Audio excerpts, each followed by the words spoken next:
सलमान साहब, आप क्या कहेंगे?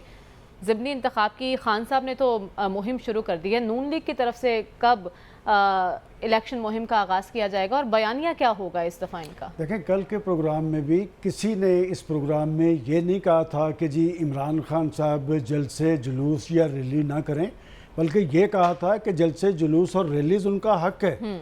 वो पाकिस्तान के अंदर एक मौसर अपोजिशन का किरदार अदा करें और वो कर सकते थे।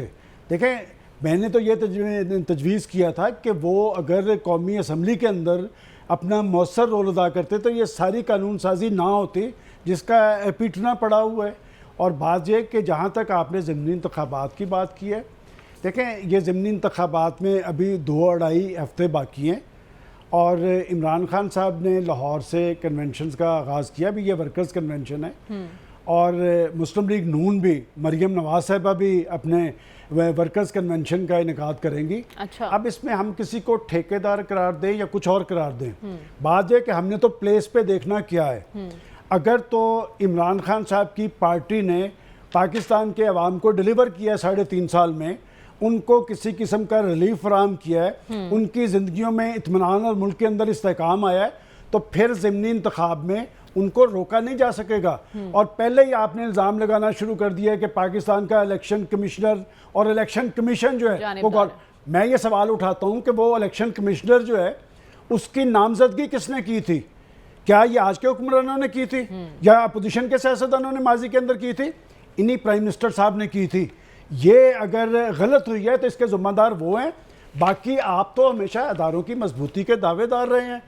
आप हमेशा ये कहते रहे कि पाकिस्तान के अदारे मजबूत होंगे तो पाकिस्तान में जमहूरी सिस्टम मजबूत होगा। पाकिस्तान की पार्लियामेंट के बारे में आपकी रिजर्वेशन सबको पता है। इलेक्शन कमीशन के बारे में जो कुछ कह रहे हैं वो पाकिस्तान के अवाम सुन रहे हैं। और पाकिस्तान की इस्टेब्लिशमेंट के बारे में बिलवास्ता और बिलावास्ता तौर पे आप रोज़ जो एक सूरत हाल पैदा करने की कोशिश कर रहे हैं वो भी पाकिस्तान के लोग देख रहे हैं। आप सिर्फ ठीक नहीं हैं, बाकी सारे गलत हम नहीं करार दे सकते बतौर जर्नलिस्ट। बाकी ज़िमनी इलेक्शन के रिजल्ट्स ये साबित कर देंगे कि जी किसको अवाम के अंदर मेजॉरिटी हासिल है, किनको मकबूलियत हासिल है। देखिए, हम इस तरह के तजिए करते रहे, साल से हम कर रहे हैं। बात है कि क्या लोग हमारे इन तजियों के असरात उन पर ज़ाहिर होते हैं कि आज कहा जा रहा है महंगाई का तूफ़ान है। मैं हमेशा से कहता हूँ कि महंगाई जहाँ पर वो छोड़ के गए थे, अगर उन्होंने कोई ऐसा पॉजिटिव रोल अदा किया होता तो वो तैयब अर्दवान वाली मिसाल सबके सामने है कि एक रात लोग निकले थे। क्यों निकले थे? इसलिए कि वहाँ पर तुर्की के अंदर उन्होंने डिलीवर किया था। वहाँ के लोगों को पता था कि ये शब खून मारने वाली जो आदत है ख़त्म होनी चाहिए, इसलिए कि वहाँ की जमहूरी हुकूमतों ने डिलीवर करके लोगों के अंदर उनकी ज़िंदगियों में इत्मीनान पैदा किया था।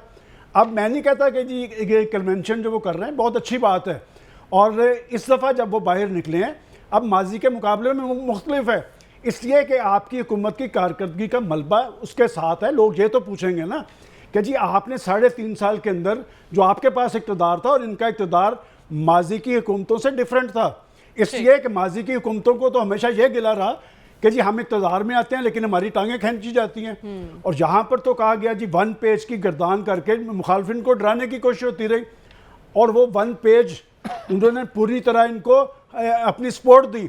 भाई, जब आप खुद डिलीवर नहीं कर पाए, डिग्गी खोती तो गुस्सा का म्यार थे।